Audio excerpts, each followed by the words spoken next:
राम राम सारा भैया ने। हाँ 725 सरसों है। इनकी हाइट देखो, ज़मीन देखो, 8 ज़मीन है, हाइट हो रही है। और वैरायटी है सरसों की, इनकी हाइट कम है। अब बद्दी ज़्यादा है, फुटाओ में नहीं चढ़ा, यहाँ कम लग रहा है। अब देखो, अब सरसों अंदर खड़े हूँ, देखो सरसों कितनी ऊंची है मेरे। ओ हाथ ऊंचो करिए मठ, अब देख लियो।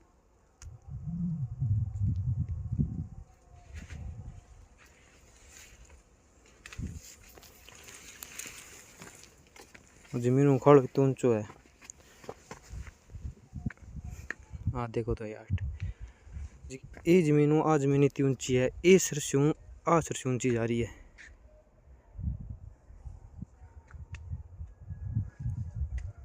बहुत शानदार हाइट है।